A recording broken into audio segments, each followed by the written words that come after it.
Welcome to a very special episode of J-Rod Concerts, the podcast live. And we are at the historic basement venue. And we are with a historic man, Mike Grimes.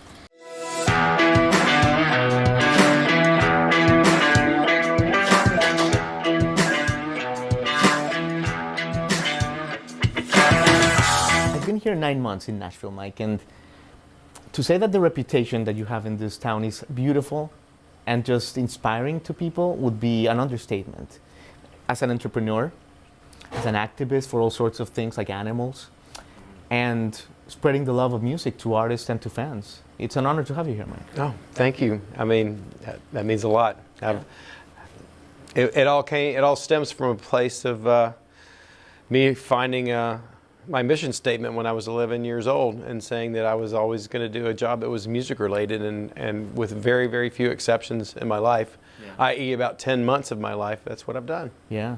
And did you listen to a record? Did you see a concert? I saw Kiss. You saw Kiss, that'll do it.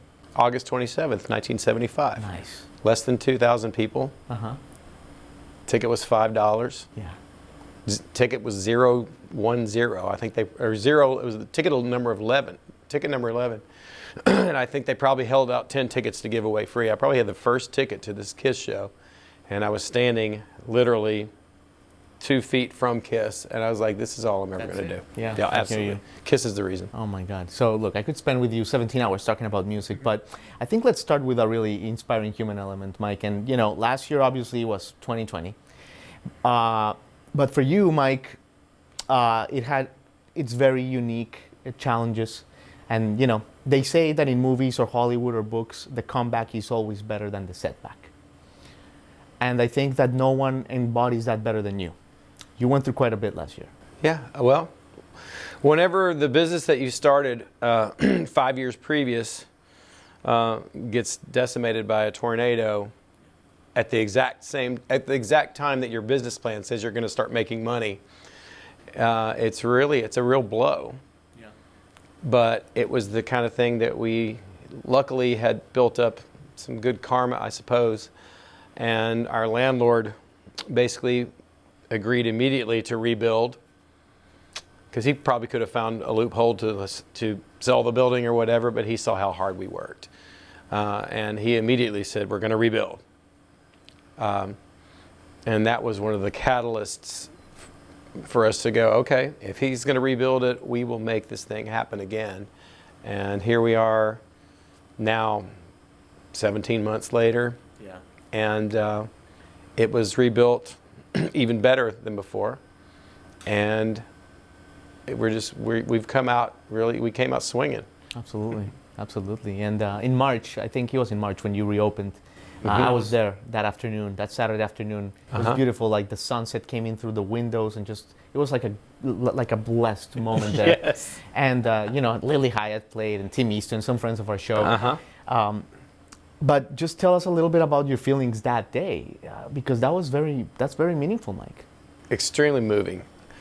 Well, we grabbed a bunch of friends of ours and I felt, confident that we could get some good friends of ours that had some marquee value, and that basically that combined with people having not been to a live performance in quite some time and we could just do 132 people. I just knew that we would be able to create a moment. And that afternoon I know that I shed more than a few tears actually, standing there going, wow, Lily Hyatt's rocking, Tim's rocking, and then Patrick Sweeney and all these other guys, and it was really like, it was organic, and it was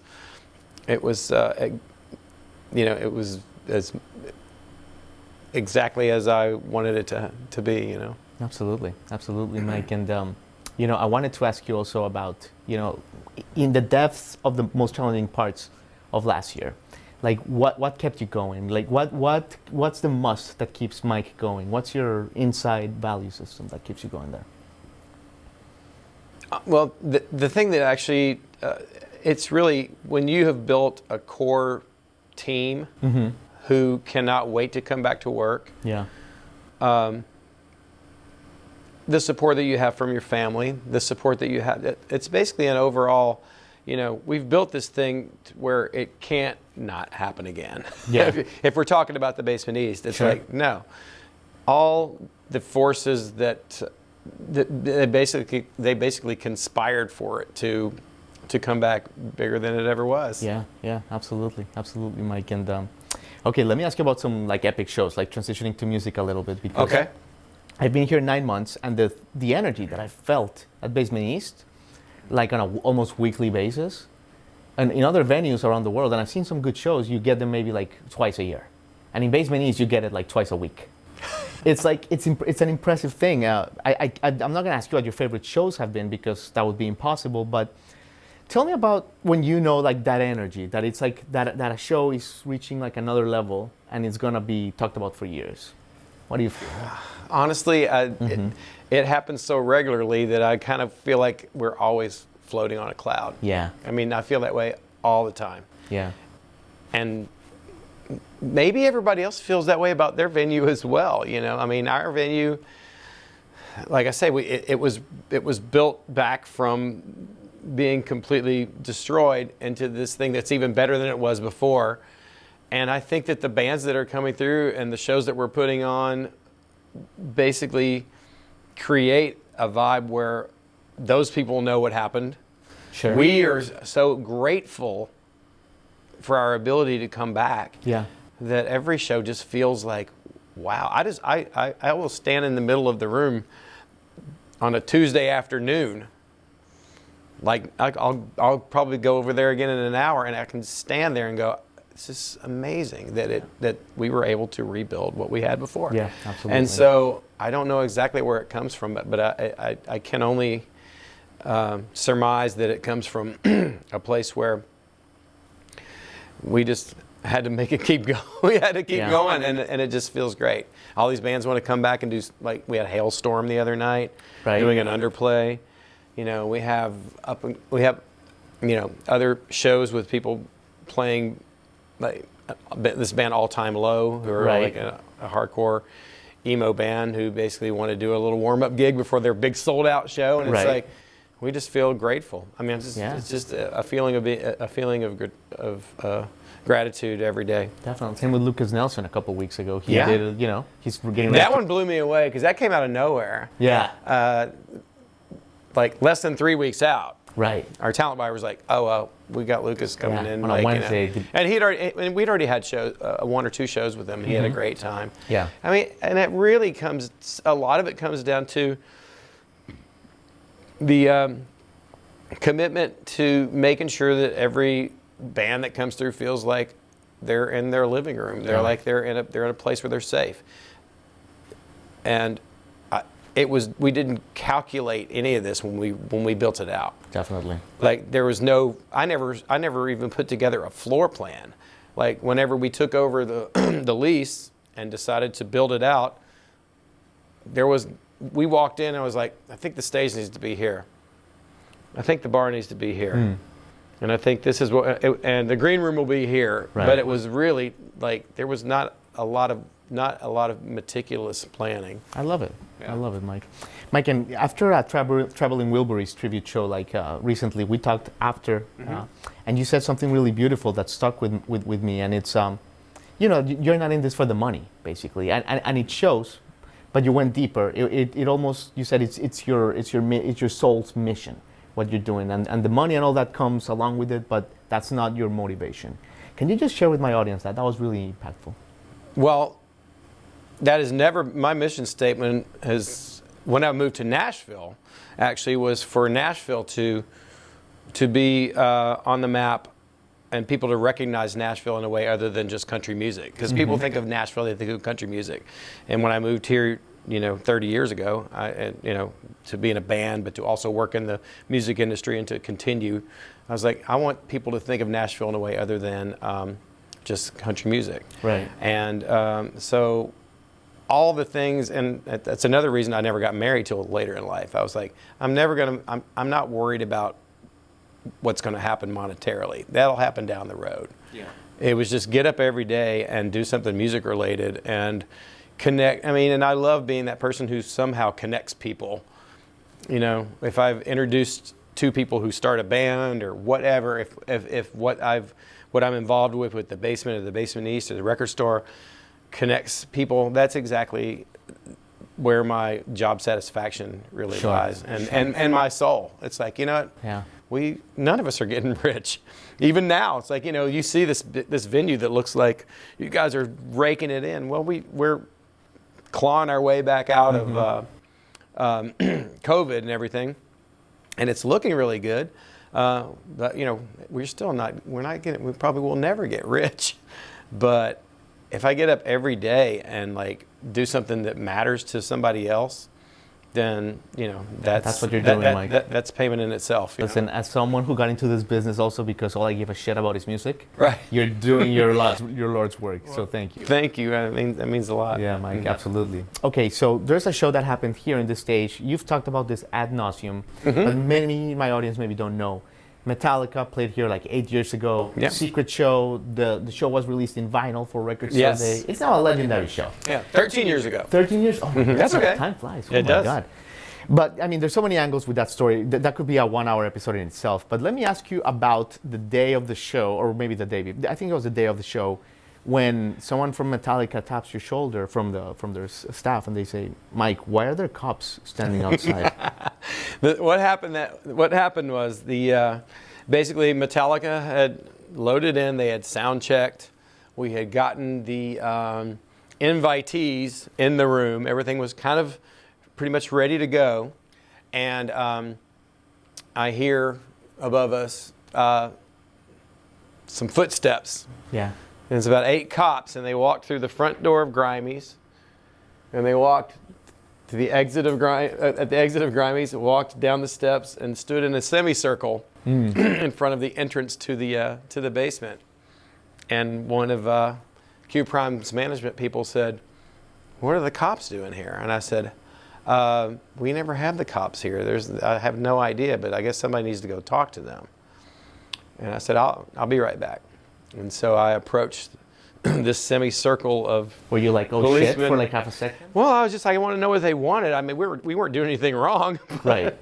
But I mean, I guess we were possibly over our official fire capacity limit here. But I just knew that I needed to go speak to him. And I said, "How's it going, officers?"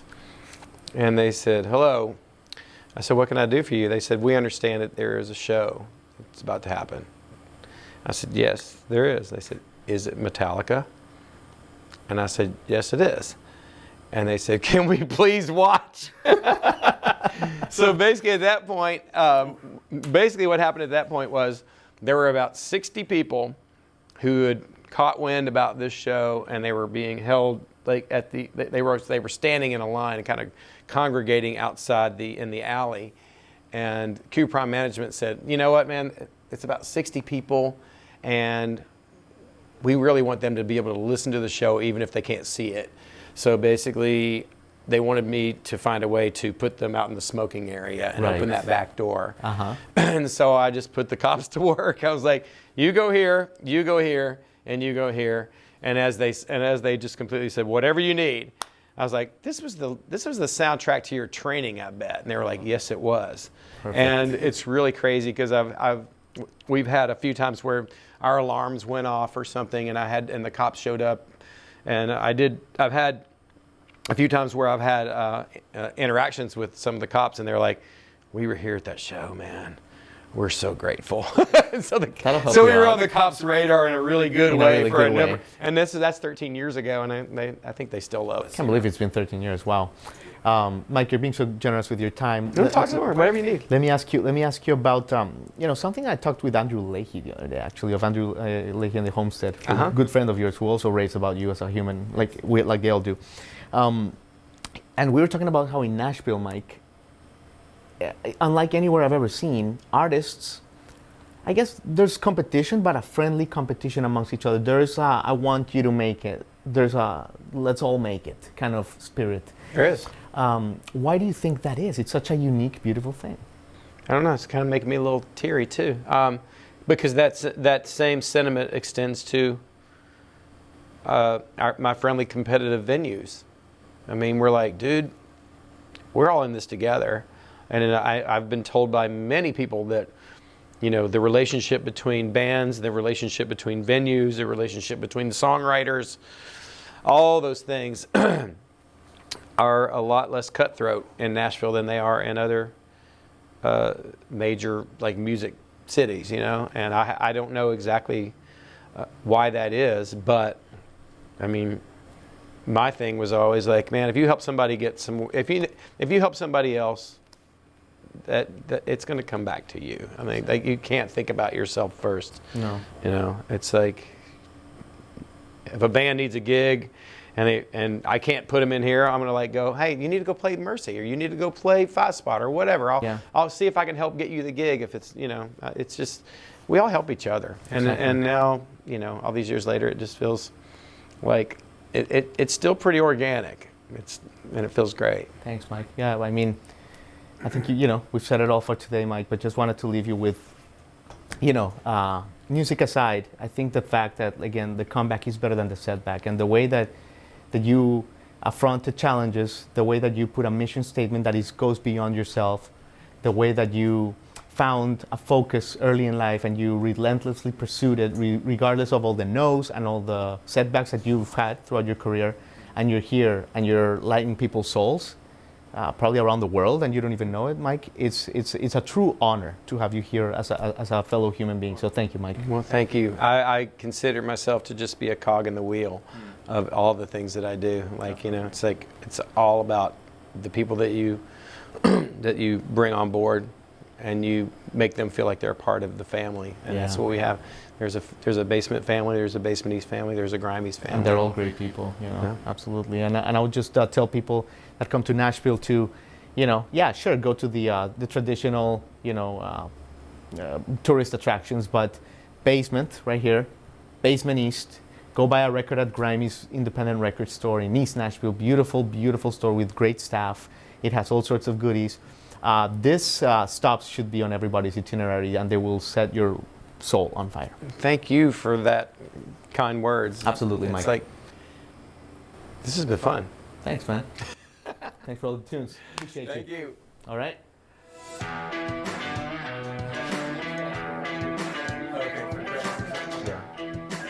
Oh, yeah. Elevator music. Yes, that's fine. You're actually blowing me up a little.